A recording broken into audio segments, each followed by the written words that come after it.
This is the story of a man named Stanley. Stanley worked for a company in a big building where he was employee number 427. Employee number 427's job was simple. He sat at his desk in room 427 and he pushed buttons on a keyboard. Orders came to him through a monitor on his desk, telling him what buttons to push, how long to push them, and in what order. This is what employee 427 did every day of every month of every year. And although others might have considered it soul-rending, Stanley relished every moment that the orders came in, as though he had been made exactly for this job. And Stanley was happy. And then one day, something very peculiar happened. Something that would forever change Stanley. Something he would never quite forget. He had been at his desk for nearly an hour when he realized that not one single order had arrived on the monitor for him to follow. No one had showed up to give him instructions, call a meeting, or even say hi. Never in all his years at the company had this happened, this complete isolation. Something was very clearly wrong. Shocked, frozen solid, Stanley found himself unable to move for the longest time. But as he came to his wits and regained his senses, he got up from his desk and stepped out of his office.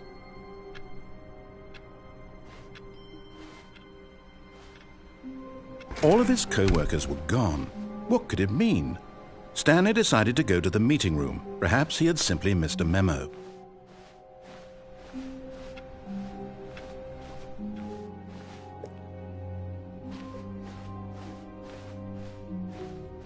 When Stanley came to a set of 2 open doors, he entered the door on his left.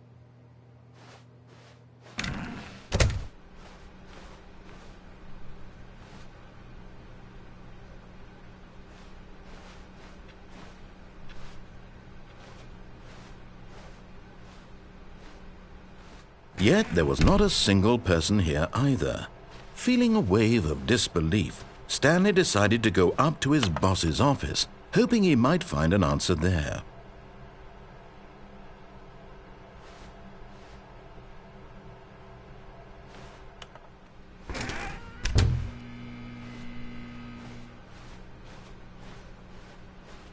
Coming to a staircase, Stanley walked upstairs to his boss's office.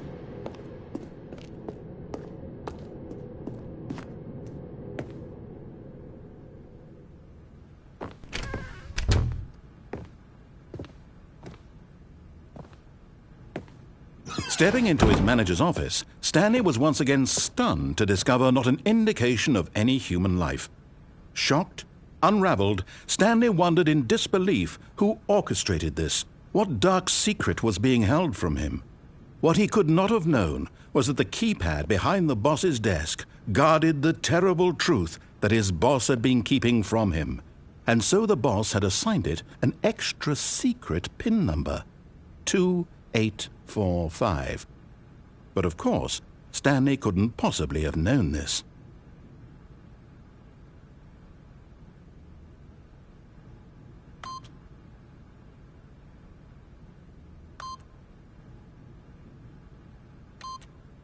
Stanley just sat around twiddling his thumbs. Trying to input anything on the device was useless, since he could never possibly know that the combination was 2845. Yet incredibly, by simply pushing random buttons on the keypad, Stanley happened to input the correct code by sheer luck. Amazing! He stepped into the newly opened passageway.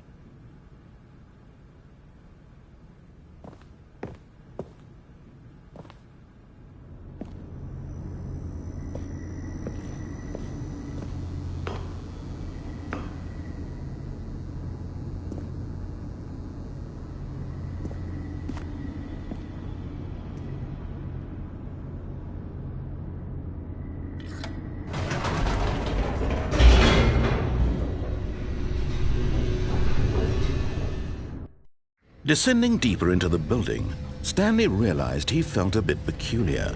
It was a stirring of emotion in his chest, as though he felt more free to think for himself, to question the nature of his job.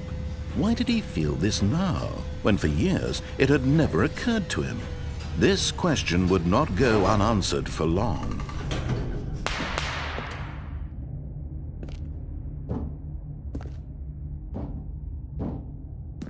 Stanley walked straight ahead through the large door that read Mind Control Facility.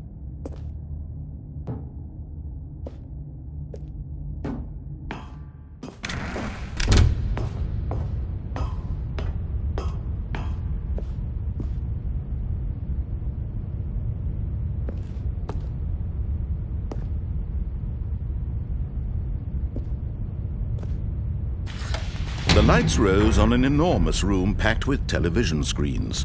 What horrible secret did this place hold? Stanley thought to himself. Did he have the strength to find out?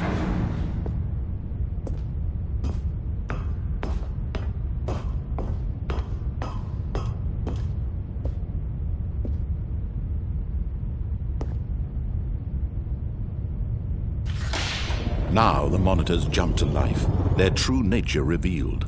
Each bore the number of an employee in the building, Stanley's co-workers. The lives of so many individuals reduced to images on a screen, and Stanley, one of them, eternally monitored in this place where freedom meant nothing.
This mind control facility, it was too horrible to believe. It couldn't be true. Had Stanley really been under someone's control all this time?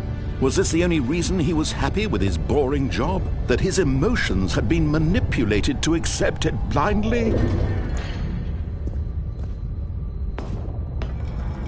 No, he refused to believe it. He couldn't accept it. His own life in someone else's control? Never! It was unthinkable, wasn't it? Was it even possible? Had he truly spent his entire life utterly blind to the world? But here was the proof, the heart of the operation. Controls labeled with emotions, happy or sad or content, walking, eating, working, all of it monitored and commanded from this very place.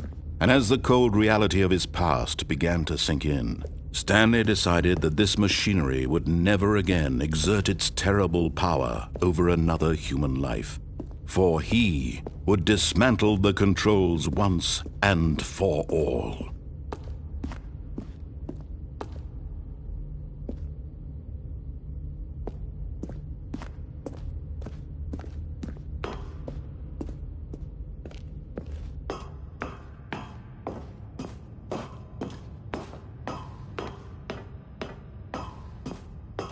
And when at last he found the source of the room's power, he knew it was his duty, his obligation, to put an end to this horrible place and to everything it stood for.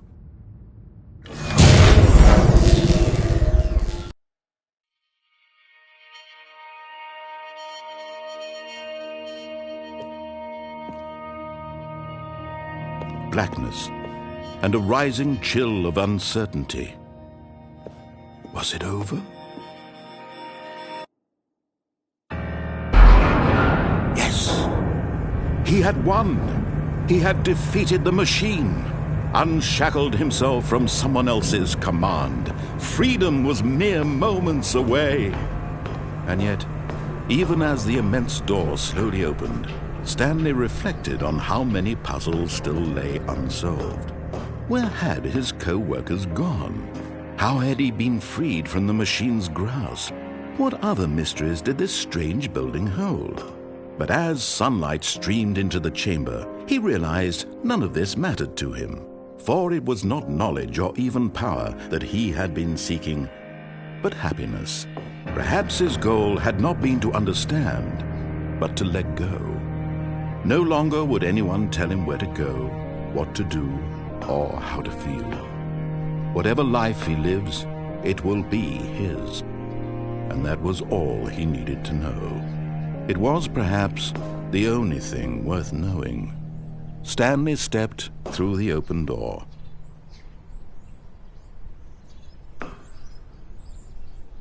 Stanley felt the cool breeze upon his skin, the feeling of liberation, the immense possibility of the new path before him.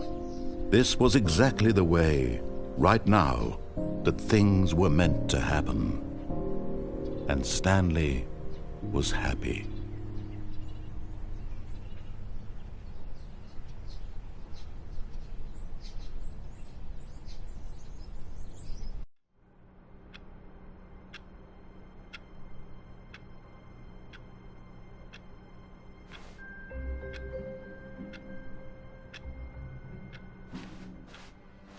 All of his co-workers were gone. What could it mean? Stanley decided to go to the meeting room. Perhaps he had simply missed a memo.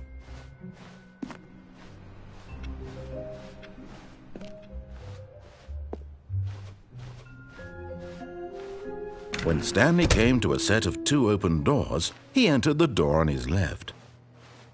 This was not the correct way to the meeting room, and Stanley knew it perfectly well.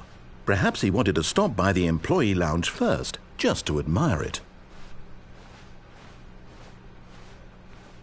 Ah, yes, truly a room worth admiring. It had really been worth the detour after all, just to spend a few moments here in this immaculate, beautifully constructed room. Stanley simply stood here, drinking it all in.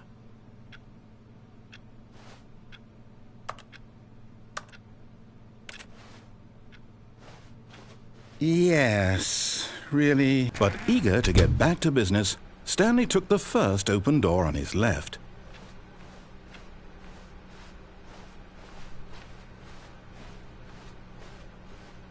Stanley was so bad at following directions, it's incredible he wasn't fired years ago.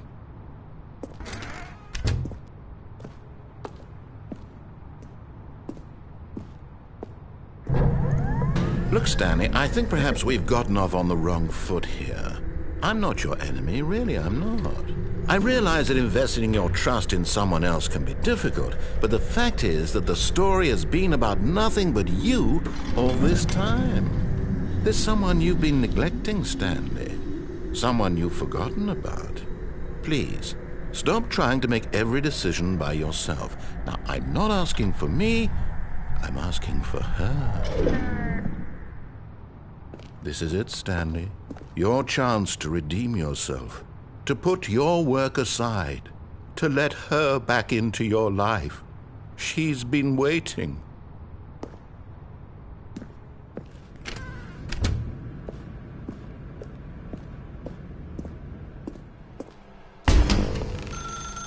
That's her, Stanley. You need to be the one to do this, to reach out to her.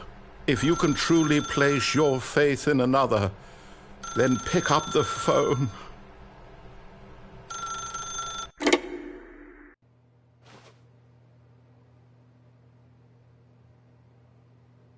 Oh, Stanley, is that you? Hold on, sweetie. Sorry to keep you waiting. I'm just pulling the bread out of the oven. All right. Okay, there we go. All right, now, I want you to come in and tell me all about your day. Gotcha! Oh, come on. Did you actually think you had a loving wife who'd want to commit their life to you? I'm trying to make a point here, Stanley. I'm trying to get you to see something. Come inside. Let me show you what's really going on here.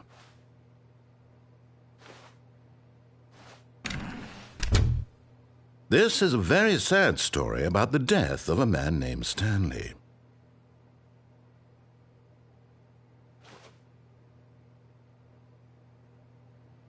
Stanley is quite a boring fellow. He has a job that demands nothing of him, and every button that he pushes is a reminder of the inconsequential nature of his existence.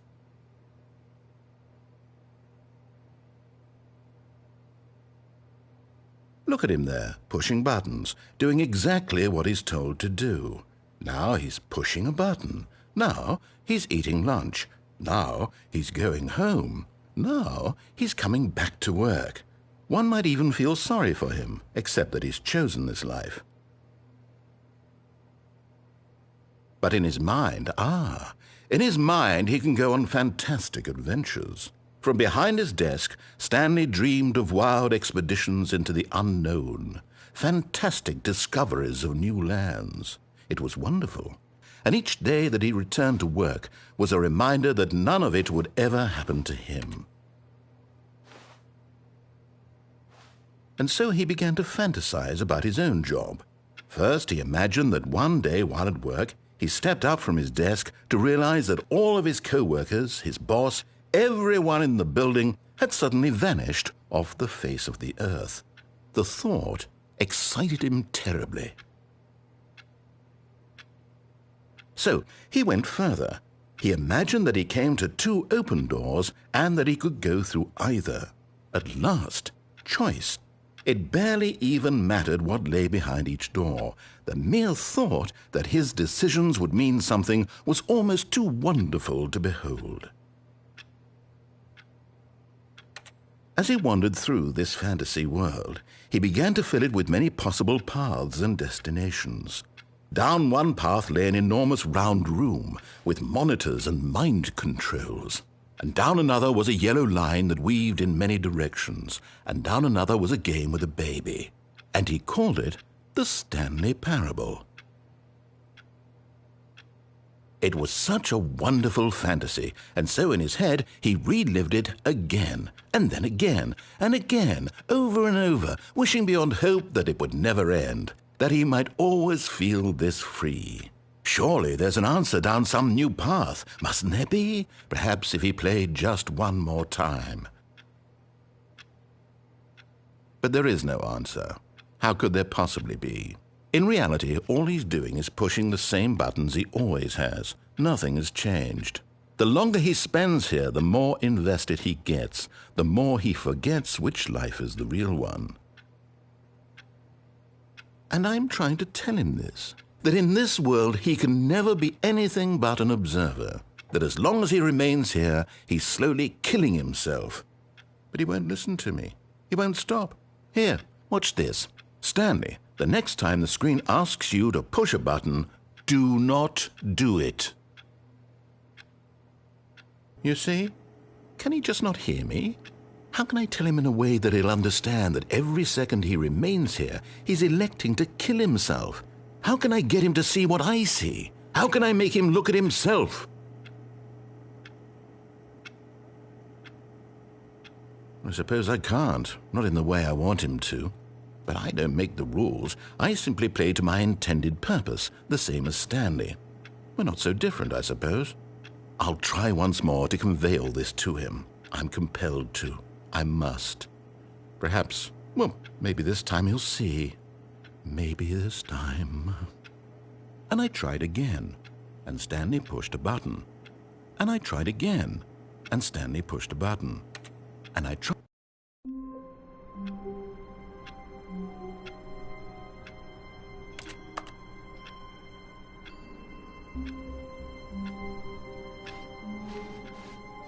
All of his co-workers were gone. What could it mean?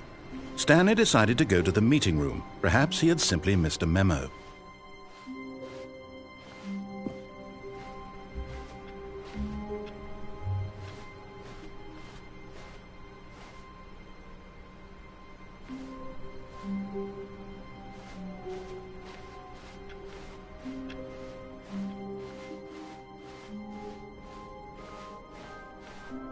When Stanley came to a set of 2 open doors, he entered the door on his left.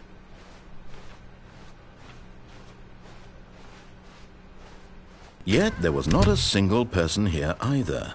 Feeling a wave of disbelief, Stanley decided to go up to his boss's office, hoping he might find an answer there.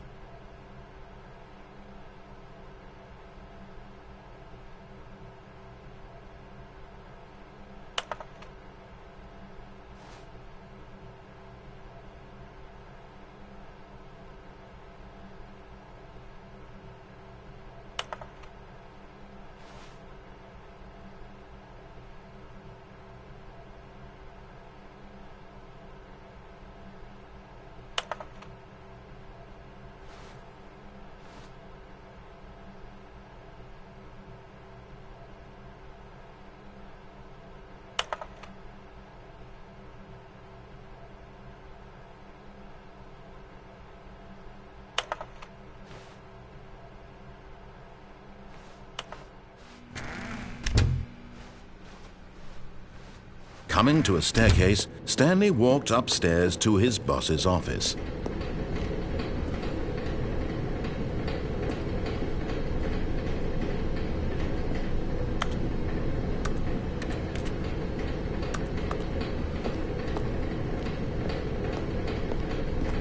But Stanley just couldn't do it. He considered the possibility of facing his boss. Admitting he had left his post during work hours, he might be fired for that. And in such a competitive economy, why had he taken that risk? All because he believed everyone had vanished? His boss would think he was crazy. And then something occurred to Stanley. Maybe, he thought to himself, maybe I am crazy. All of my co-workers blinking mysteriously out of existence in a single moment for no reason at all? None of it made any logical sense. And as Stanley pondered this, he began to make other strange observations. For example, why couldn't he see his feet when he looked down? Why did doors close automatically behind him wherever he went? And for that matter, these rooms were starting to look pretty familiar. Were they simply repeating? No, Stanley said to himself, this is all too strange. This can't be real. And at last, he came to the conclusion that had been on the tip of his tongue. He just hadn't found the words for it. "I'm dreaming!" he yelled. "This is all a dream." Oh, what a relief Stanley felt to have finally found an answer, an explanation. His co-workers weren't actually gone. He wasn't going to lose his job. He wasn't crazy after all. And he thought to himself, I suppose I'll wake up soon. I'll have to go back to my boring real-life job pushing buttons. I may as well enjoy this while I'm still lucid. So he imagined himself flying and began to gently float above the ground. Then he imagined himself soaring through space on a magical starfield, and it too appeared. It was so much fun, and Stanley marveled that he had still not woken up. How was he remaining so lucid? And then perhaps the strangest question of them all entered Stanley's head. One he was amazed he hadn't asked himself sooner. Why is there a voice in my head dictating everything that I'm doing and thinking? Now the voice was describing itself being considered by Stanley, who found it particularly strange. I'm dreaming about a voice describing me, thinking about how it's describing my thoughts, he thought. And while he thought it all very odd and wondered if this voice spoke to all people in their dreams, the truth was that, of course, this was not a dream. How could it be? Was Stanley simply deceiving himself, believing that if he's asleep, he doesn't have to take responsibility for himself? Stanley is as awake right now as he's ever been in his life. Now, hearing the voice speak these words was quite a shock to Stanley. After all, he knew for certain, beyond a doubt, that this was in fact a dream. Did the voice not see him float and make the magical stars just a moment ago? How else would the voice explain all that? This voice was a part of himself too. Surely, if he could just... He would prove it. He would prove that he was in control, that this was a dream. So he closed his eyes gently, and he invited himself to wake up. He felt the cool weight of the blanket on his skin, the press of the mattress on his back, the fresh air of a world outside this one. Let me wake up, he thought to himself. I'm through with this dream. I wish it to be over. Let me go back to my job. Let me continue pushing the buttons. Please, it's all I want. I want my apartment and my wife and my job. All I want is my life exactly the way it's always been. My life is normal. I am normal. Everything will be fine. I am okay.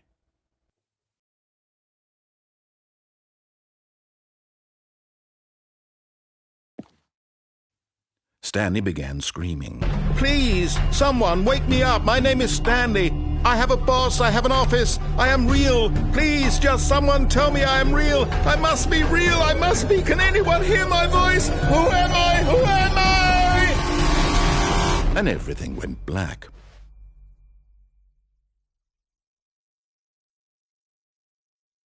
This is the story of a woman named Mariella.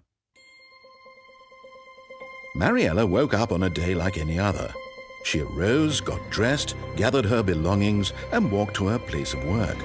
But on this particular day, her walk was interrupted by the body of a man who had stumbled through town talking and screaming to himself, and then collapsed dead on the sidewalk. And although she would soon turn to go call for an ambulance, for just a few brief moments she considered the strange man. He was obviously crazy, this much she knew. Everyone knows what crazy people look like. And in that moment, she thought to herself how lucky she was to be normal. I am sane. I am in control of my mind. I know what is real and what isn't. It was comforting to think this, and in a certain way, seeing this man made her feel better. But then she remembered the meeting she had scheduled for that day, the very important people whose impressions of her would affect her career, and by extension, the rest of her life. She had no time for this, so it was only a moment that she stood there, staring down at the body. And then she turned and ran.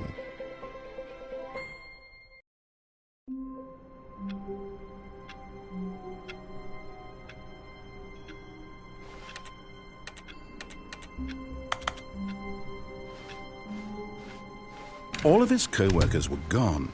What could it mean? Stanley decided to go to the meeting room. Perhaps he had simply missed a memo.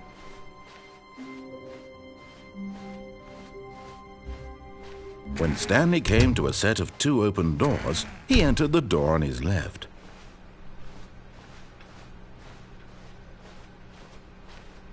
Yet there was not a single person here either.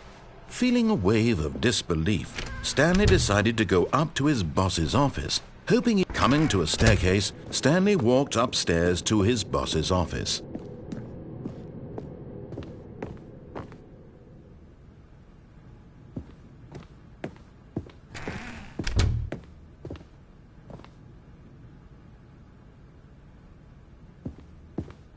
Stepping into his manager's office, Stanley was once again stunned to discover not an indication of any human life. What could it mean? Stanley wondered aloud to nobody. He began wildly tearing through papers on the boss's desk, pulling books off the shelf, looking behind paintings, desperate for clues to his situation. But his attention was caught by a keypad behind the boss's desk. What could its purpose be? In fact, this keypad guarded the terrible secret that lay buried below his feet. And so the boss had assigned it an extra secret PIN number, 2845. But of course, Stanley couldn't possibly have known this.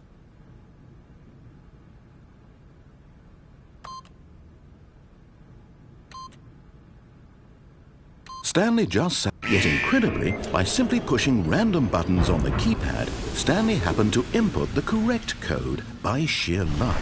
Amazing. He stepped into the newly opened passageway.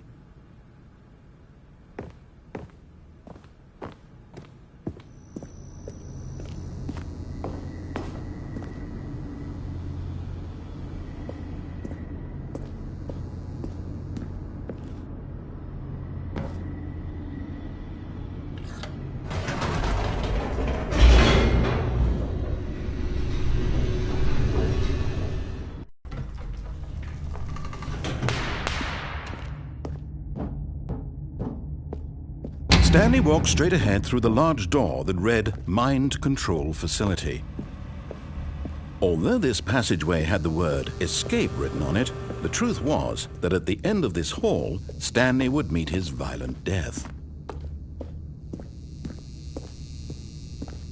The door behind him was not shut. Stanley still had every opportunity to turn around and get back on track. At this point, Stanley was making a conscious, concerted effort to walk forward and willingly confront his death.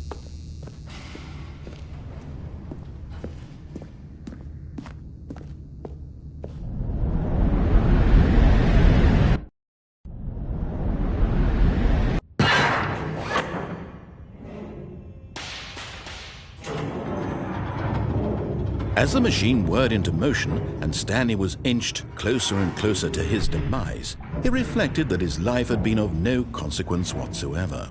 Stanley can't see the bigger picture. He doesn't know the real story, trapped forever in his narrow vision of what this world is. Perhaps his death was of no great loss, like plucking the eyeballs from a blind man. And so he resigned and willingly accepted this violent end to his brief and shallow life. Farewell, Stanley.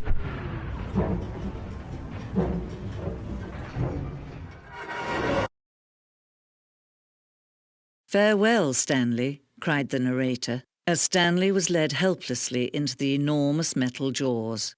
In a single visceral instant, Stanley was obliterated as the machine crushed every bone in his body, killing him instantly.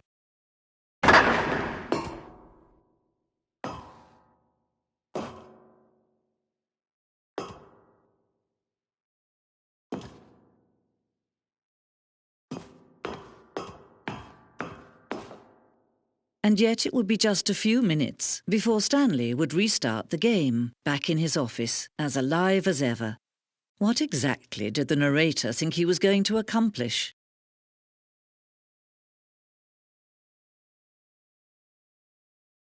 When every path you can walk has been created for you long in advance, death becomes meaningless, making life the same. Do you see now? Do you see that Stanley was already dead from the moment he hit start?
Oh, look at these two. How they wish to destroy one another.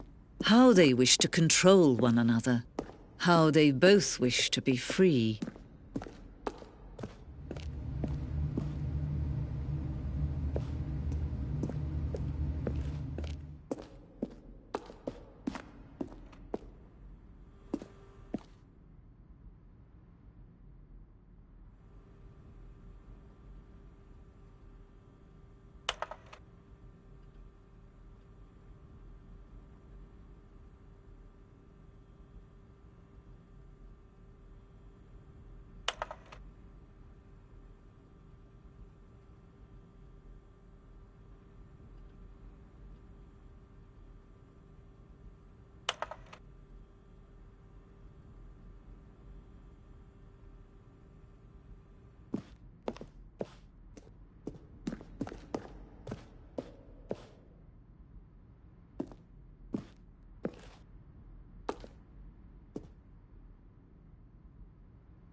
Fundamental understanding of good and bad game design. But of course, you being you, you'll probably spend the next hour trying to solve it.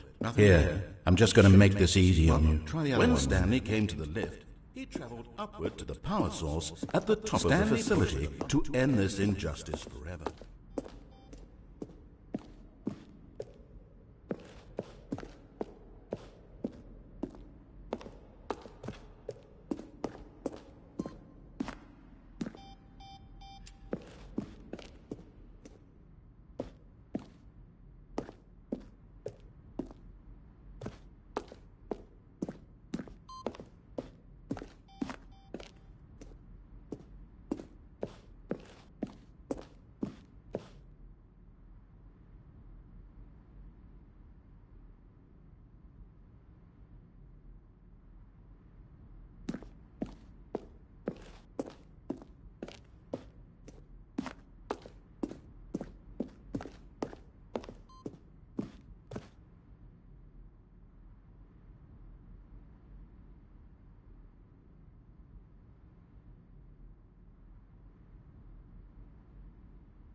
Can you see? Can you see how much they need one another? No, perhaps not. Sometimes these things cannot be seen. But listen to me. You can still save those two. You can stop the program before they both fail. Turn off your PlayStation. There's no other way to beat this game. As long as you move forward, you'll be walking someone else's path. Stop now and it'll be your only true choice. Whatever you do, choose it. Don't let time choose for you. Don't let... All of his co-workers were gone. What could it mean? Stanley decided to go to the meeting room. Perhaps he had simply missed a memo.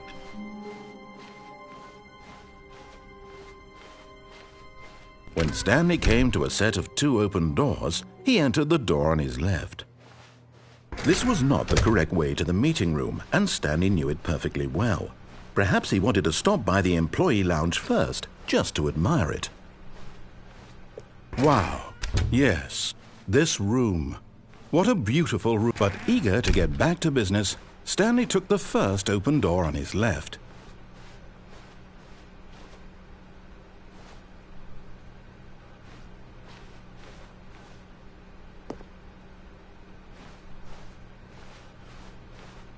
And so he detoured through the maintenance section, walked straight ahead to the opposite door, and got back on track.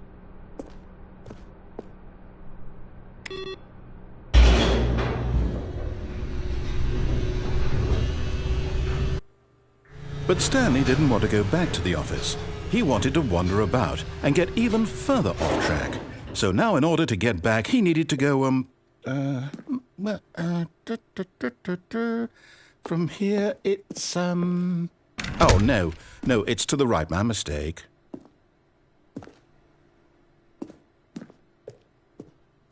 No, not the right. Why would I have ever said it was to the right? What was I thinking? It's clearly... Oh dear, would you hold on for a minute, please? Now, let's see. We went down right, left, down, left, right. Yep, okay, yes. I've got it now. This story is absolutely, definitely this way.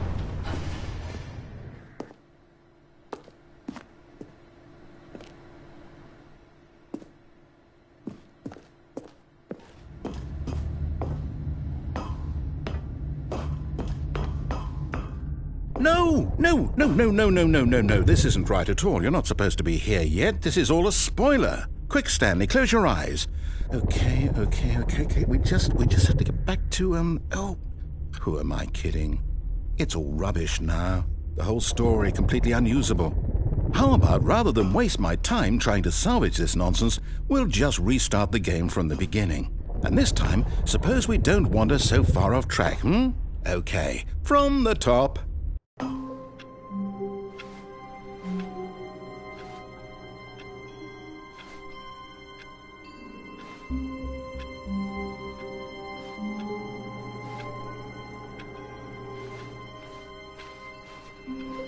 All of his co-workers were gone. What could it mean? Stanley decided to go to the meeting room. Perhaps he had simply missed a memo.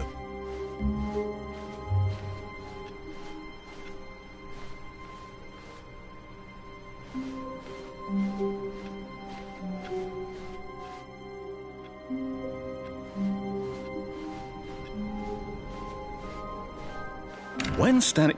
Wait, what? No, I restarted. I swear I definitely restarted the game over, completely fresh. Everything should be... Oh, did something change? Stanley, did you change anything when we were back in that room with all the monitors? Did you move the story somewhere or...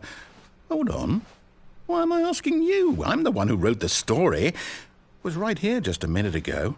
I know for sure that it's here somewhere. Okay, then. It's an adventure. Come, Stanley. Let's find the story.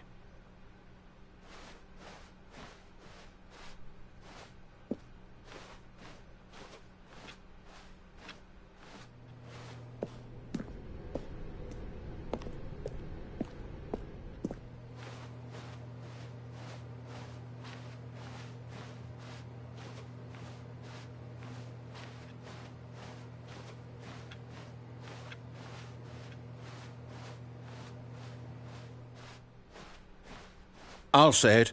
This is the worst adventure I've ever been on. I can promise you there definitely was a story here before. Do we need to restart the game again? Well, I find it unlikely that we'll ever progress by starting over and over again, but it's got to be better than this. Okay, let's give it a shot. Why not? All of his co-workers were gone. What could it mean? Stanley decided to go to the meeting room. Perhaps he had simply missed a memo.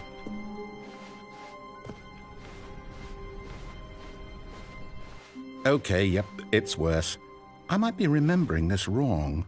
It's possible the story is back where we just came from.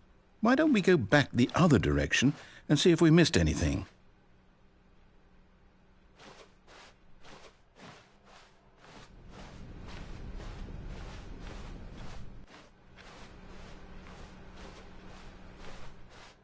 Aha! I knew we'd missed something. The story. Here it comes. No, wait, never mind. Not the story. Okay, let's head back the other way and retrace our steps. Now this... Well, I'll be honest, I don't recognize this place at all. Is this the story? I don't think so. I can't quite recall, but I believe my story took place in an office building. Is that correct? Do you remember, Stanley? Well, do you know what? Since I've completely forgotten what we were supposed to be doing, How about this? You win! Congratulations! I know you put in a lot of hard work, and it really paid off, so good job. Oh, no. No, I don't feel right about this at all. We both know you didn't put in any actual work for that win. Some people win fair and square, and this was not one of those situations. Okay, I'm getting weirded out by whatever this place is. I don't care what might happen this time. I have to restart.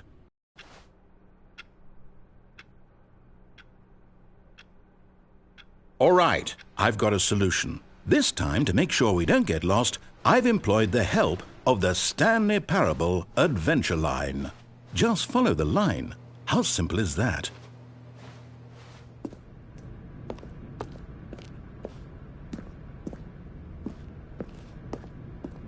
You see, the line knows where the story is. It's over in this direction. Onward, Stanley, to destiny. Though, here's a thought. Wouldn't wherever we end up be our destination, even if there's no story there? Or to put it another way, is the story of no destination still a story? Simply by the act of moving forward, are we implying a journey such that a destination is inevitably conjured into being via the very manifestation of the nature of life itself? Whoa. Hang on. That got a bit weird back there. Well, I'd like to apologize. Not sure where I was going with all that. You know what? I think what we need right now is a bit of music to lighten the mood.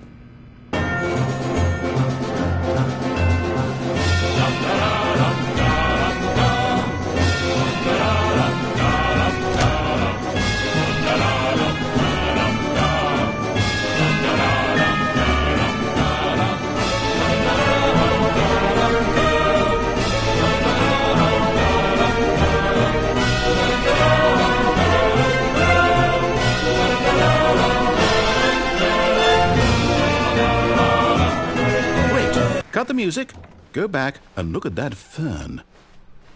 Wait, what? We're back at the office? No. Line, you do know we're looking for the Stanley Parable, right? The story? Is any of this ringing a bell?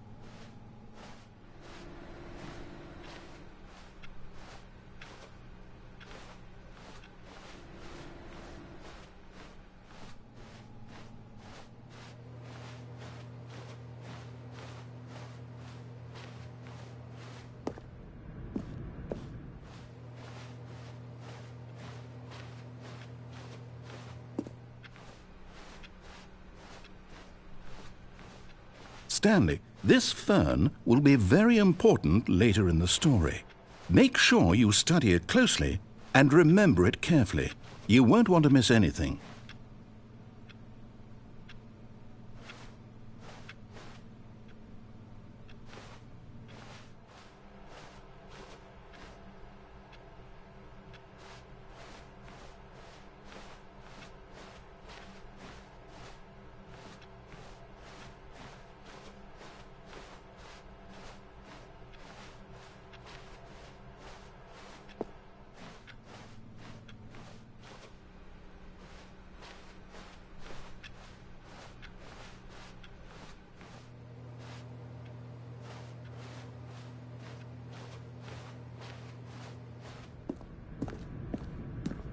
Oh, no, not again, Line. How could you have done this to us? And after we trusted you, after everything we've been through, you... Oh, I can't take this anymore. To hell with it. Restart. You know what, Stanley? I say forget the adventure line. What's it ever done for us? We're intelligent people, right? Why can't we make up our own story? Something exciting, daring, mysterious. Ooh, this all sounds perfectly doable. Why don't we simply start wandering in, well, I don't know. How about this direction?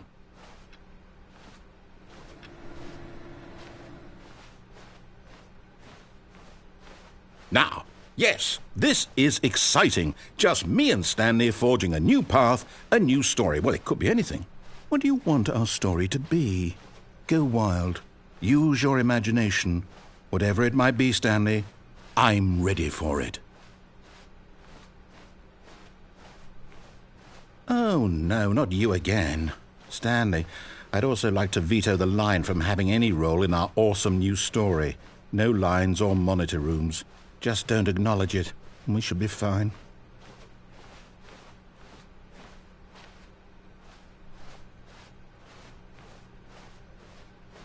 Ah, a choice. We get to make a decision. From here, the story is in our control. How important we mustn't squander the opportunity. In fact, I believe I need a minute to think here.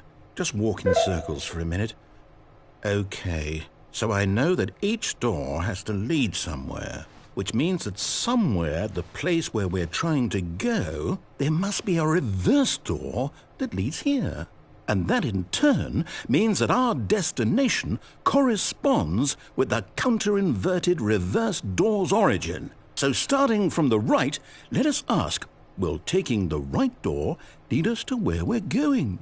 And since the answer is clearly yes, then by all accounts, the door on the right is the correct one. Another victory for logic. Come, Stanley, our destiny awaits. Oh, hold up, what's this? The confusion ending. You're telling me that's what this is? It's all one giant ending? And we're supposed to restart the game, what, eight times? That's really how all this goes? It's all determined? So now, according to the schedule, I restart again. Then what? Am I just supposed to forget? Well, what if I don't want to forget? My mind goes blank simply because it's written here on this thing, wall. Well, who consulted me? Why don't I get to decide? Why don't I get a say in all of this? Is it really? No, it can't be. I don't want it to be. I don't want the game to keep restarting. I don't want to forget what's going on. I don't want to be trapped like this. I won't restart the game. I won't do it. I won't do it. I won't do it. And the timer stopped? Does that mean, did we do it? Did we break the cycle? The, whatever it is that made this schedule? How would we even know? Will someone come for us? Will something happen? So, okay. I guess now we just wait, you know. I suppose in some way that this is a kind of story, wouldn't you agree? I'm not quite sure if we're in the destination or the journey, though they're always saying that life is about the journey and not the destination, so I hope that's where we are right now. We'll find out, won't we? Eventually. Well, in the meantime, if you...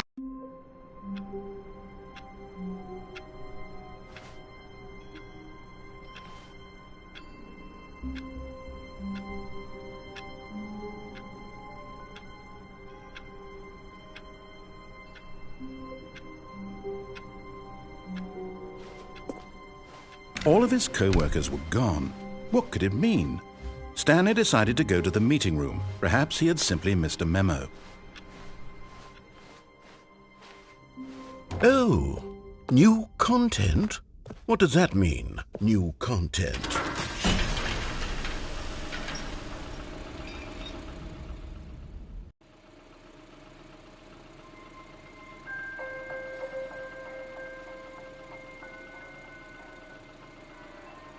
Hello, and thank you for playing the Stanley Parable Ultra Deluxe.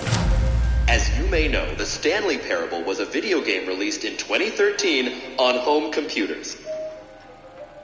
After receiving critical and commercial success, it was expanded upon in 2022 with the Stanley Parable Ultra Deluxe, a reimagining of the game for consoles and home computers. The Stanley Parable Ultra Deluxe features exciting new content that broadens and expands the world of the Stanley Parable, delighting audiences the world over. Please, step inside and see what thrilling new adventures await in the Stanley Parable Ultra Deluxe. Oh, well, this sounds delightful. I'm very excited to see the thrilling new Ultra Deluxe content. Okay, so far it's an elevator. Nothing special yet, but I'm sure it's just the beginning of a mesmerizing adventure.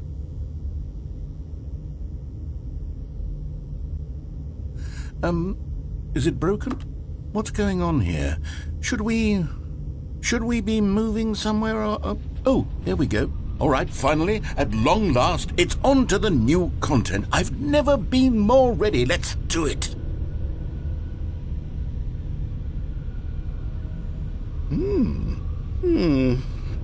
I have to say, initial impressions of Stanley Parable Ultra Deluxe, mostly tedious. It's as if the... Oh, okay. Let's see the content. Give me the content, Stanley.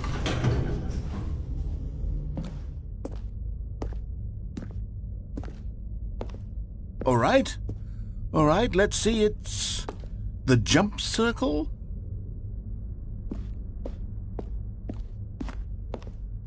Is that it? Surely that's not all the new content. There has to be something else, right?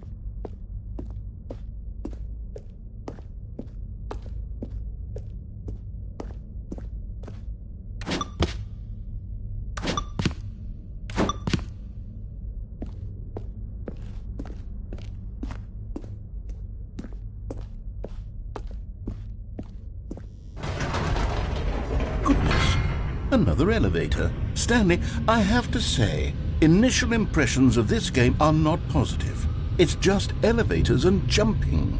Is this what passes for exciting new content? If this is new content, then I could just read you the whole dictionary. There's 20 hours of new content right there. Hell, I could count to 30 trillion. You could put that on the box. The Stanley Parable Ultra Deluxe, now with over 1,000 hours of new content. And oh, wait.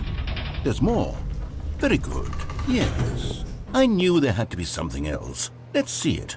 I'm ready for whatever it is.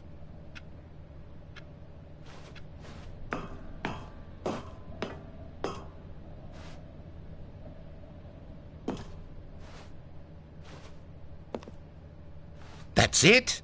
Oh, you've got to be kidding me. You see, Stanley? This is what happens when greedy video game developers with no respect for their fan base rush a cheap expansion to market for no reason other than to make an easy dollar. And don't get me started on the level of craftsmanship that's gone into it. In fact, I'm looking right now at the game's trophies, and it's hard to believe one of them actually says, "Test trophy, please ignore." What quality assurance department signed off on this? I'm infuriated and I'm offended, and I intend to find these people on Twitter and hold them personally accountable. It's my fault, Stanley. I built up too much anticipation around the new content, I'm afraid. It could never have lived up to such expectations. If you're still with me, why don't we just reset the game, and we'll try to get back to what the Stanley Parable is really about. No frills, no gimmicks. Just you and me having a great time together like always. What do you say, friend?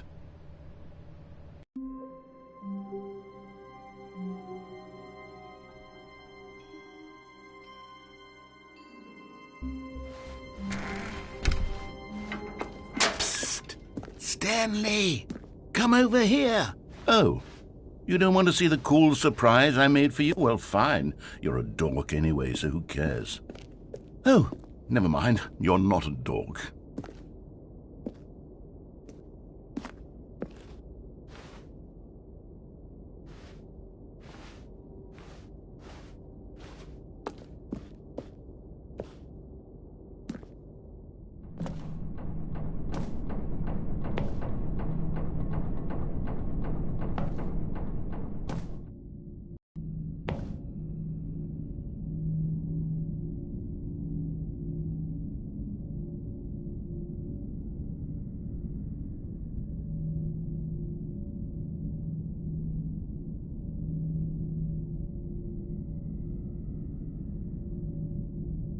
Okay, you remember how cheap and unsatisfying the new Ultra Deluxe content turned out to be? Well, it got me thinking about the past and how much better the Stanley Parable used to be. So I made something special and tucked it away here where the game's developers won't find it. Just our little secret. Take a look. I call it the Memory Zone. It's where I've been storing all my favorite memories so I can relive the peak experiences of my life whenever I want. Experiences like the launch of the Stanley Parable on PC. You see, Stanley, doesn't the memory zone remind you of how wonderful Stanley Parable was before it was sullied with a cheap PlayStation port? Remember back in October of 2013, when the game originally launched? Back then, video games had integrity. Back then, it all meant something. Oh, and over here is where I keep reviews of the Stanley Parable. Like this stunning triumph of games journalism, 10 out of 10 from Destructoid.com. James Stephanie Sterling writes, and I quote, "Where so many games that aspire to be more than games end up less than any form of art, Stanley Parable strives and then succeeds to be every game ever created." Did you hear that, Stanley? Every game ever created. That's how grand and all-encompassing the original Stanley Parable was. It was literally every game ever created. It was Skyrim, it was Persona 3, it was all of them, and now it's nothing. It's no games at all. It isn't even the Stanley Parable anymore. It's just a husk now, a lifeless husk with an hour of new elevator content.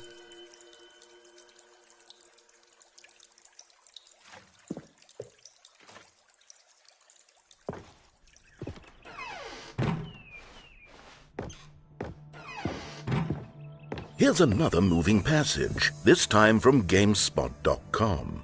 The Stanley Parable is both a richly stimulating commentary on the nature of choice in games and one that offers some of the most enjoyable, surprising, and rewarding choices I've ever been confronted with in a game. 9 out of 10. Don't you get it, Stanley? The game was perfect.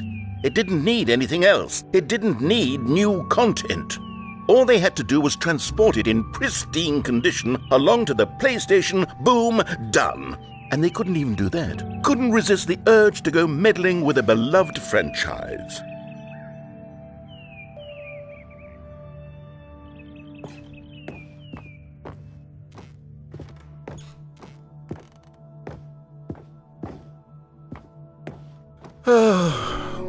These were simpler times, Stanley. What I wouldn't give to go back, to have it all over again. Wait, hang on. I don't recall this part of the memory zone before. What's this? What's down here?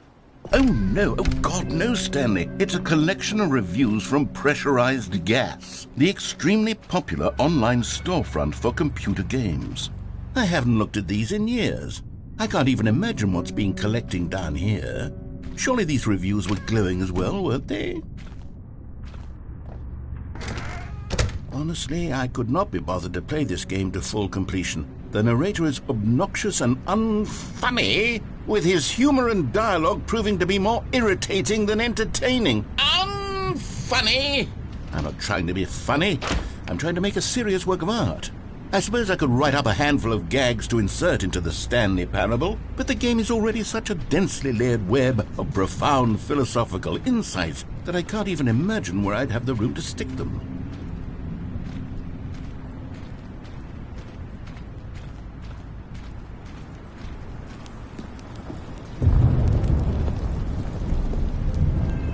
Okay, let's see what this one says. While the idea for the game is good, for someone who prefers non-linear games, this preachiness gets annoying fast. Preachy? Stanley, I'm not preachy, am I? You can tell me if I'm preachy. Honestly, you can. Oh, goodness. This is actually quite shocking for me. To be honest, I had always thought of the game's dialogue as being rather terse to begin with. You can't know how much fluff I cut from the game to get it to feel as light and airy as it... Well, I always thought it did. But maybe it wasn't. Oh dear. What an awful memory to have to hold on to.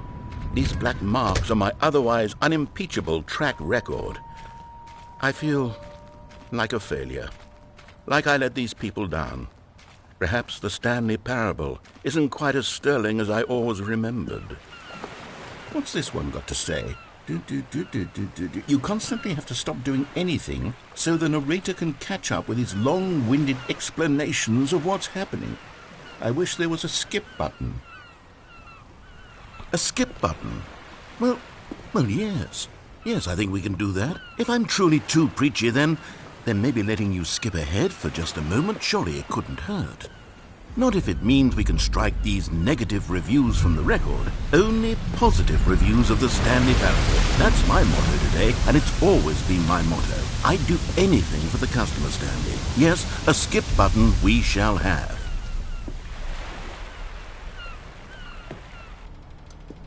And here it is. Go ahead and give it a shot. I'll pop you forward in time so that the second my incessant droning starts to bore you, with just the push of a button, you'll have zipped right past it. It's what the players have been asking for, and I'm very proud to have delivered. No more listening to me rambling on and on and on. No, no, no, no. The Stanley Parable is a game for the people. And if the people want silence, then by goodness, that's what they're going to get. Well, don't sit around waiting for me to shut up. Go ahead and make me shut up. Here, we'll pretend that I've just begun an interminable monologue, and it goes something like this.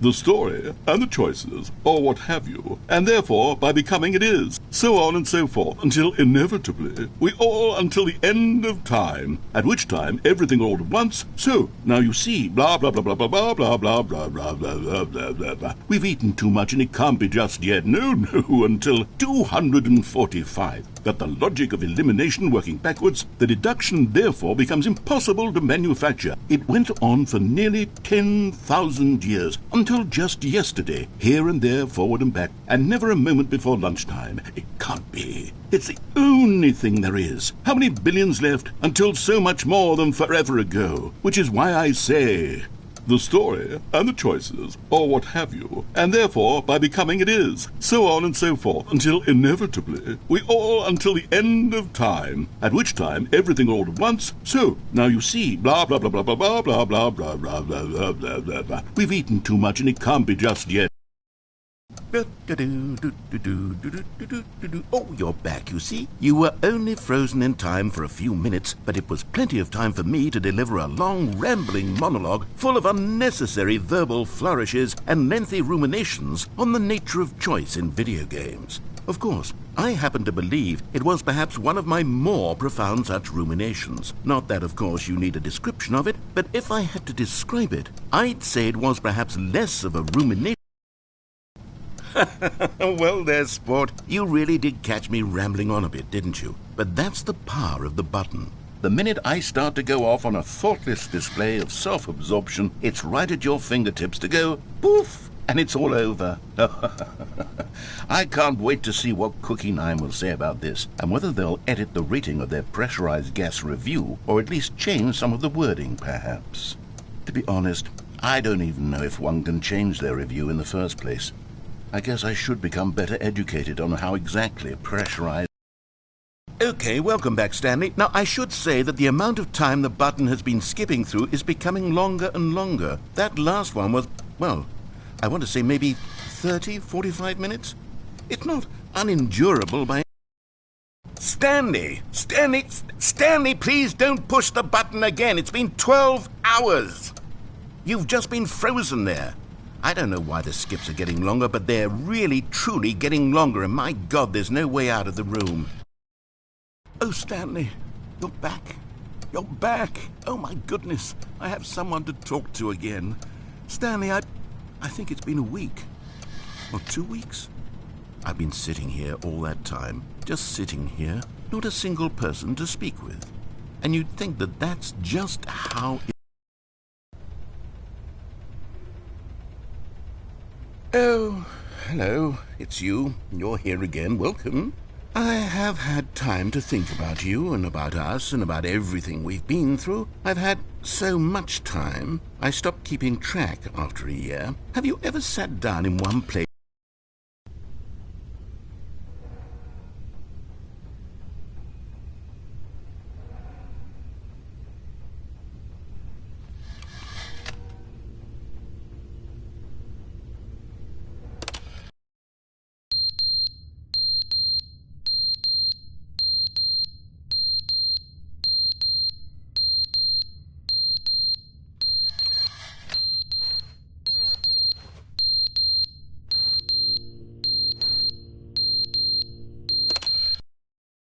But they didn't understand the game was never meant to be funny. It was meant to have a point. It was meant to speak to the human condition. But where are the jokes? Where are the jokes? They bemoaned, they screamed, they gnashed their teeth and said, entertain us. It wasn't enough. They had to leave a pathetic little...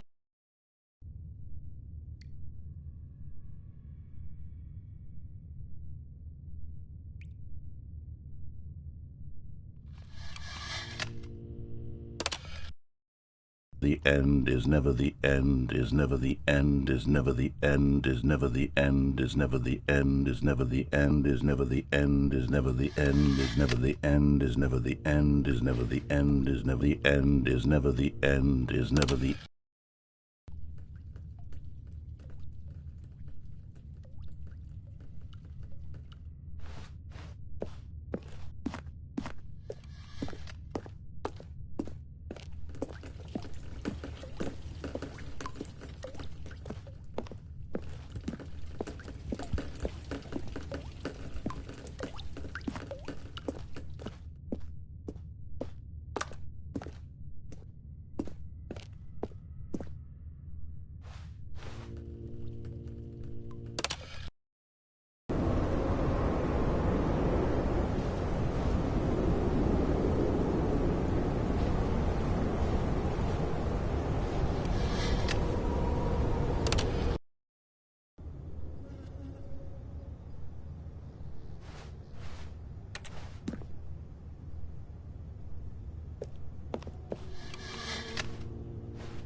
All of his co-workers were gone.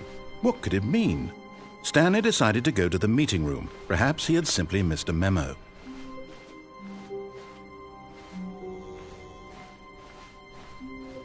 When Stanley came to a set of 2 open doors, he entered the door on his left.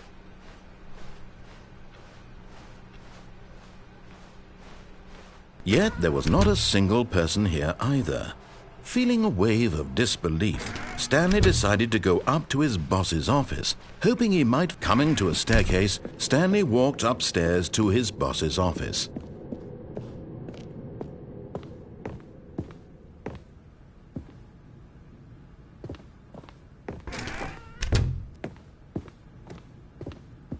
The moment he entered his manager's office, Stanley froze in his tracks.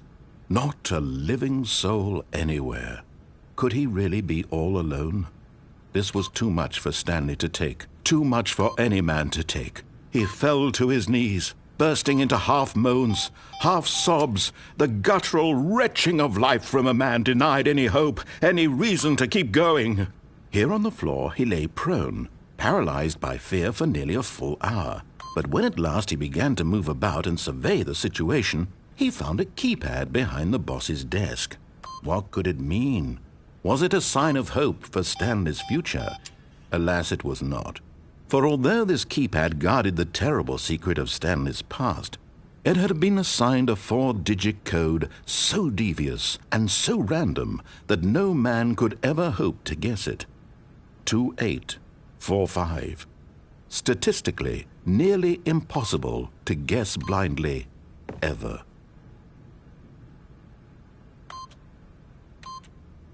Yet incredibly, by simply pushing random buttons on the keypad, Stanley happened to input the correct code by sheer luck.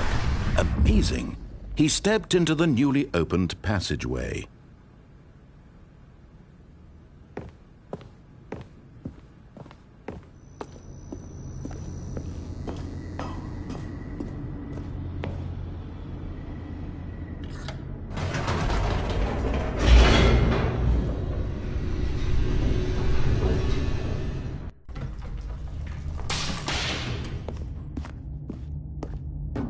Stanley walked straight ahead through the large door that read Mind Control Facility. Although this passageway had the word escape, but of course, Stanley thought better of it and realized he simply had too much to live for.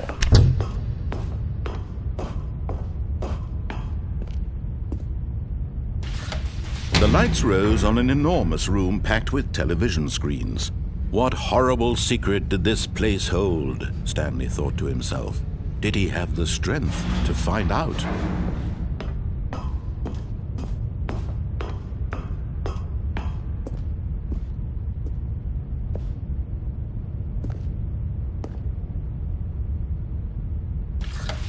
Now the monitors jumped to life, their true nature revealed.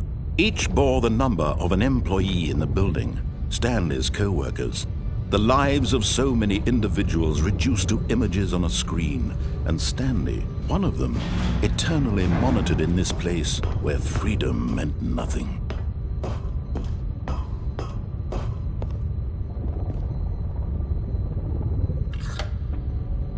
This mind control facility, it was too horrible to believe. It couldn't be true. Had Stanley really been under someone's control all this time? Was this the only reason he was happy with his boring job? That his emotions had been manipulated to accept it blindly? No, he refused to believe it. He couldn't accept it. His own life in someone else's control? Never! It was unthinkable, wasn't it? Was it even possible? Had he truly spent his entire life utterly blind to the world? But here was the proof, the heart of the operation. Controls labeled with emotions, happy or sad or content. Walking, eating, working, all of it monitored and commanded from this very place. And as the cold reality of his past began to sink in, Stanley decided that this machinery would never again exert its terrible... Oh, Stanley, you didn't just activate the controls, did you? After they kept you enslaved all these years, you go and you try to take control of the machine for yourself. Is that what you wanted? Control? Oh, Stanley, I applaud your effort, I really do. But you need to understand, there's only so much that machine can do. You were supposed to let it go, turn the controls off, and leave. If you want to throw my story off track, you're going to have to do much better than that. I'm afraid you don't have nearly the power you think you do. For example, and I believe you'll find this pertinent, Stanley suddenly realized he had just initiated the network's emergency detonation system. In the event that this machine is activated without proper DNA identification, nuclear detonators are set to explode, eliminating the entire complex. How long until detonation then? Let's say 2 minutes.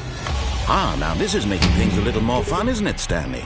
It's your time to shine. You are the star. It's your story now. Shape it to your heart's desires. Oh, this is much better than what I had in mind. What a shame we have so little time left to enjoy it.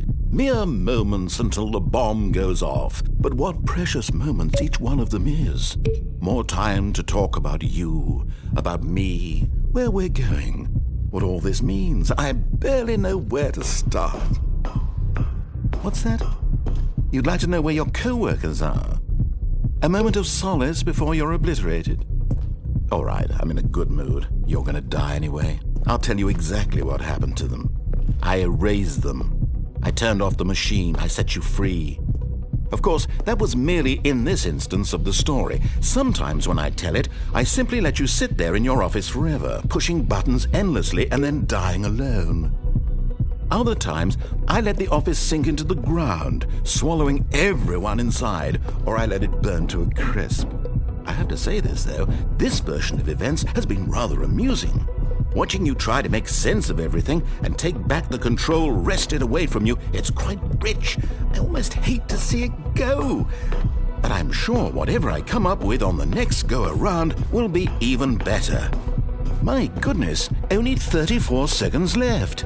But I'm enjoying this so much. You know what? To hell with it. I'm going to put some extra time on the clock, why not? These are precious additional seconds, Stanley. Time doesn't grow on trees. Oh dear me, what's the matter, Stanley? Is it that you have no idea where you're going or what you're supposed to be doing right now? Or did you just assume when you saw that timer that something in this room was capable of turning it off? I mean, look at you. Running from button to button, screen to screen, clicking on every little thing in this room. These numbered buttons, no, these colored ones, or maybe this big red button, or this door. Everything, anything, something here will save me. Why would you think that, Stanley? That this video game can be beaten? Won? Solved? Do you have any idea what your purpose in this place is? Stanley, you're in for quite a disappointment. But here's a spoiler for you. That timer isn't a catalyst to keep the action moving along. It's just seconds ticking away to your death. You're only still playing instead of watching a cutscene because I want to watch you for every moment that you're powerless, to see you made humble. This is not a challenge. It's a tragedy. You wanted to control this world, that's fine. But I'm going to destroy it first, so you can't. Take a look at the clock, Stanley. That's 30 seconds you have left to struggle. 30 seconds until a big boom and then nothing. No ending here, just you being blown to pieces. Will you cling desperately to your frail life, or will you let it go peacefully? Another choice. Make it count. Or don't. It's all the same to me, all a part of the joke. And believe me, I will be laughing at every second of your inevitable life from the moment we fade in until the moment I say, happily ever after. All of his co-workers were gone. What could it mean? Stanley decided to go to the meeting room. Perhaps he had simply missed a memo. Oh, good. You noticed my sign. Yes, I have something very exciting to show you.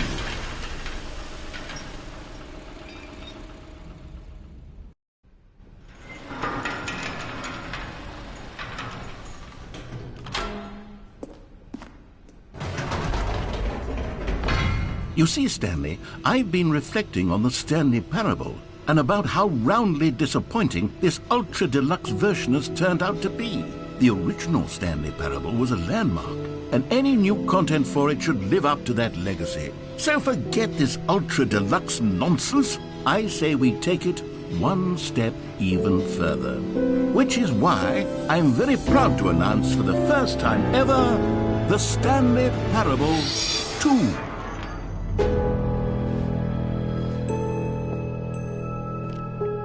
Yes, you see, isn't this far superior to a measly port with a few minor additions? Think of all the new territory we'll cover with a fully fledged sequel. An entirely new experience, built from the ground up. Why, there are so many possibilities. It could go in so many different directions. This is what fans have truly been asking for.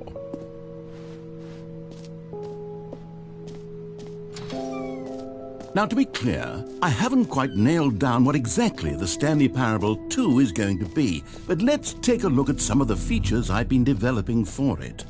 I figure that if I can loosely organize a handful of interesting concepts, that surely the game will sort of naturally spring up around them. It'll all work itself out. Game development is much more of a fuzzy magic than anything scientific or logical, really.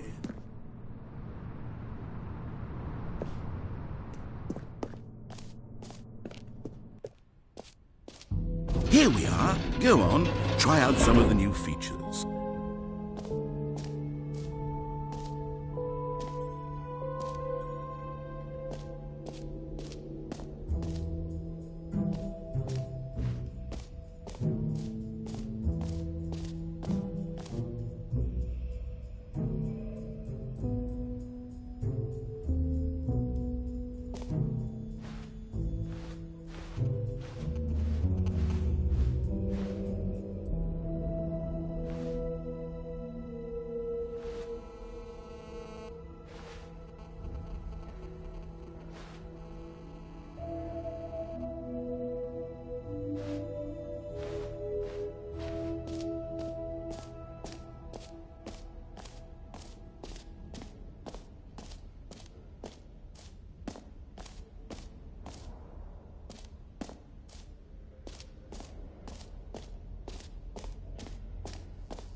Calling it the Stanley Parable 2 is just so much catchier than Ultra Deluxe, don't you think? Ultra Deluxe? What does it even mean? But the Stanley Parable 2, now that's an artistic statement right there.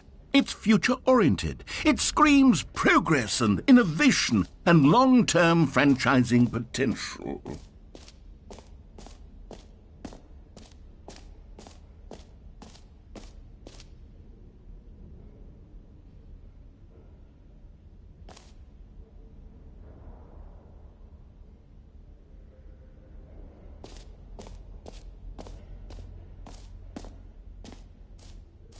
Okay, I'll be honest, I haven't yet decided on this one. I think that in the new version, the office could use a bit of decoration, like balloons. But I'm undecided on Get Well Someday and Happy 12th Birthday. Which would you go with? You know, sometimes when you solicit another person's opinion, it makes you realize that you knew which one you actually really wanted all along. Happy 12th birthday, step-niece, it is.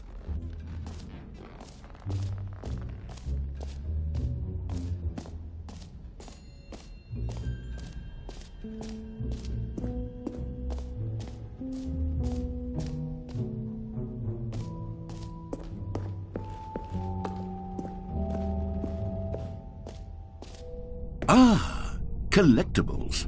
Now it's a real video game. In the Stanley Parable 2, you'll run around gathering up these miniature Stanley figurines. And what's truly innovative is that there will be no reward for collecting all of them.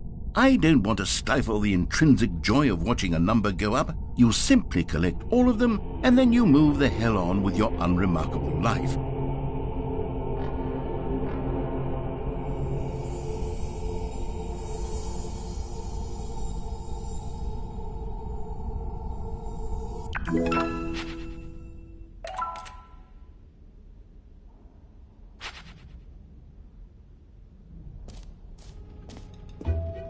God, it really is the worst when you collect everything in a video game and then they give you a big fancy reward for it. Absolutely tragic.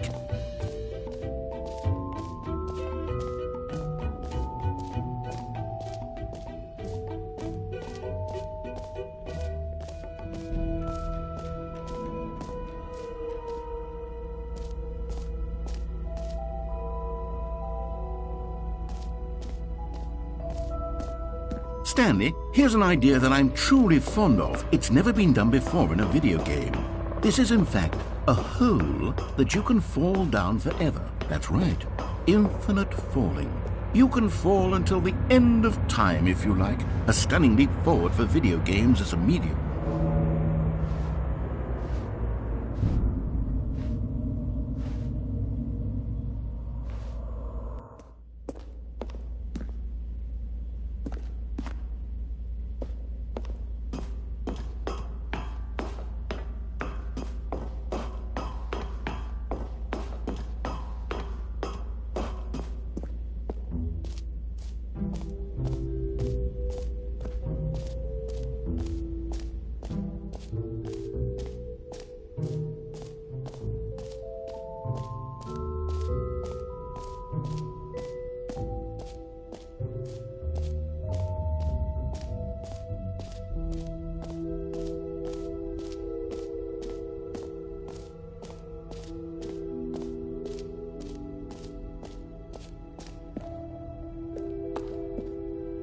A common complaint of the Stanley Parable was that it was confusing and paradoxical, that it engendered a chaotic sense of reckless despair in those who played it. Well, I am happy to say that after much consideration, I've engineered a clever solution to this fundamental problem with the game.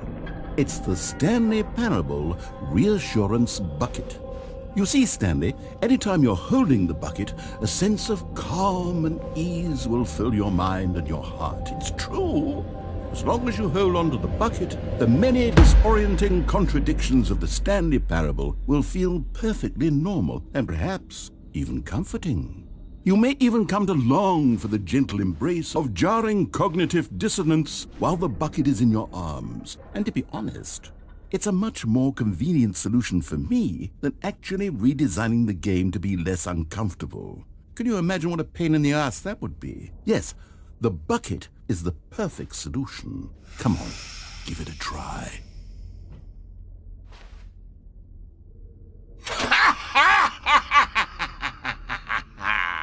Can you feel it? The glow of comfort, even in the face of crushing despair, must already be sweeping through your body. And in fact, can I say that I do believe the bucket lends you an air of charisma as well? I think that just holding it has made you the slightest bit more attractive as a person. The benefits of the bucket seem to go on, don't they? All this and more await you in the Stanley Parable 2.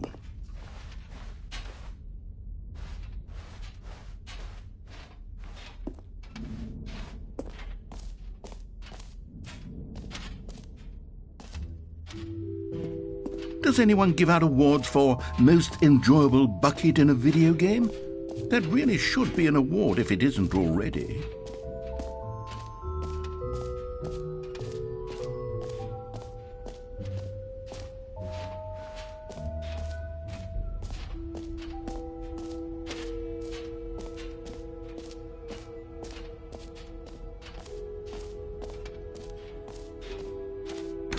For the Stanley Parable 2, I asked myself, what do players really want? And of course, the first and most obvious answer is that they want to be individually recognized and validated as people. So with that in mind, my first addition to the game is this button. Sorry, I should have clarified. Right now, the button only says the name Jim. But of course, in the final game, this button will say your name, whatever name that is. Here, let's have you role-play as Jim to really simulate the full experience of this feature. Just play along. I promise you'll love it. Okay, here we go. Let's take a deep breath, clear your mind, forget whoever you are, and simply become a person named Jim. I want... Jim. Whoa, hold on. I wasn't finished setting up the backstory. If you don't properly roleplay as Jim, then you'll never understand the impact of this button. Otherwise, it's just a stupid button that says somebody else's name. Okay, we're doing it again, and this time let me finish first. Now, allow yourself to become Jim. Imagine yourself driving to work as Jim, playing frisbee on the weekends as Jim, staying up all night for a popcorn and horror movie sleepover as Jim, developing a crippling substance addiction as Jim. Jim. Jim. All right, fine, whatever. It's just a meaningless button that says Jim. Are you happy now? Get out of here. I'm done with this button. Why don't you go humiliate me in front of a different feature that I worked very hard on?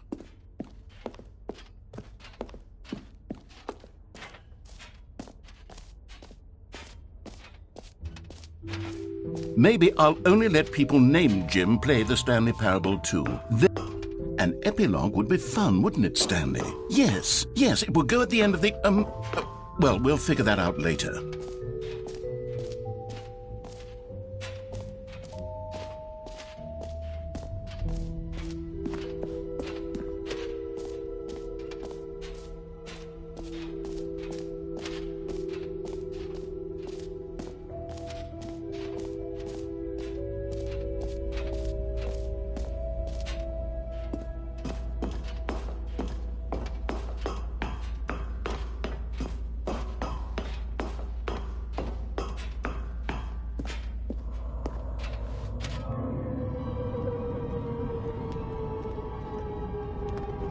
You see, isn't it wonderful? One of my more ingenious concoctions, if I do say so. Now then, since you've gotten to see the infinite hole, you can press the teleport button to pop back up to the top, and we can continue onward. Now, I don't mean to be a bummer, but I do recommend you use the teleport button to go back to the top. Maybe do it on the sooner rather than later spectrum of things.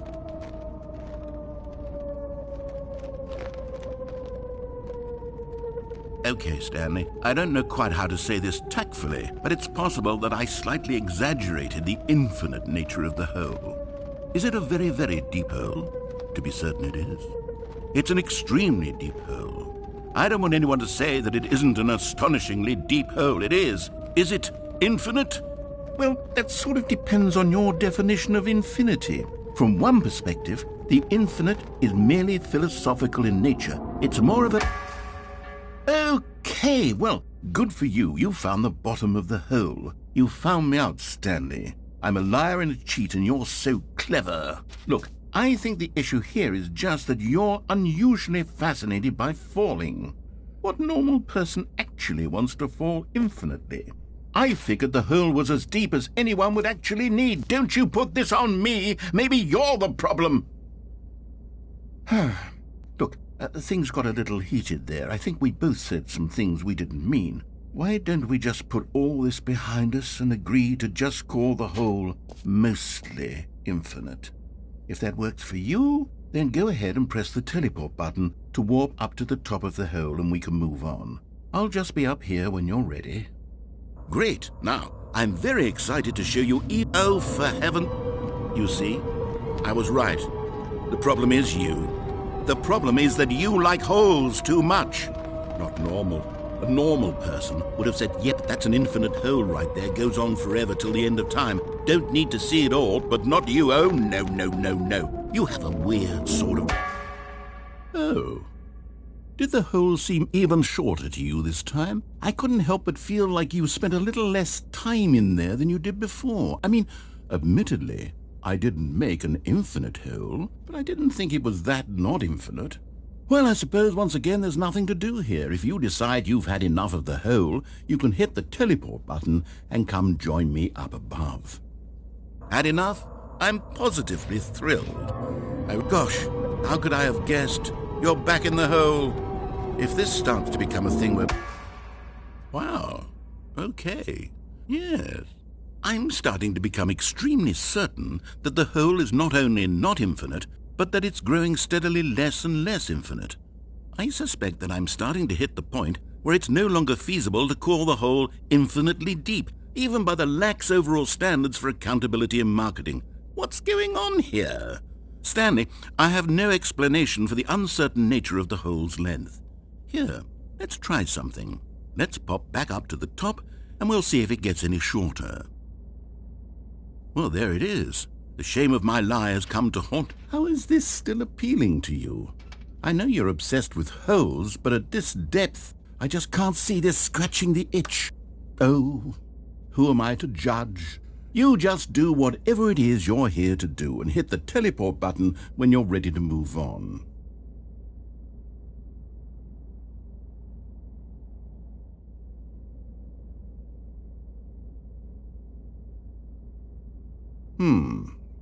Is the, teleport button not working? You sure? Well, I mean, I really don't have an explanation. It was working just a moment ago. Try it again. Still nothing? Well, I suppose there is one thing I can do to fix this. I'm out. Goodbye, Stanley. You couldn't bear to be away from the hole, and now you'll get more time with it than you could ever have asked for. It's a win for everyone. You get to be with the hole, I get to do literally anything else. Take care, Stanley. I hope you and the hole have a wonderful rest of eternity together.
My head's stronger. Now you're no longer using up the space of mine.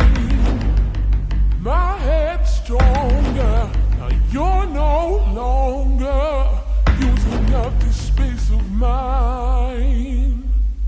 My head's stronger. Now you're no longer using up the space of mine. My head's stronger. Now you're no longer using up the space of mine.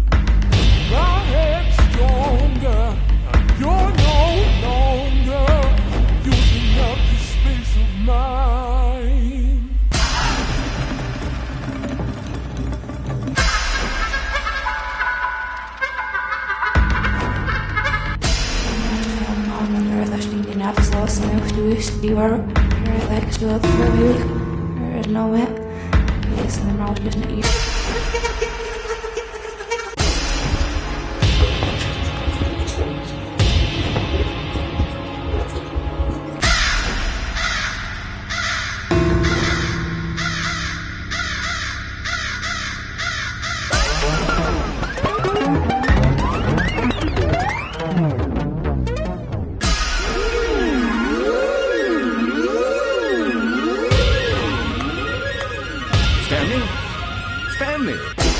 Stanley!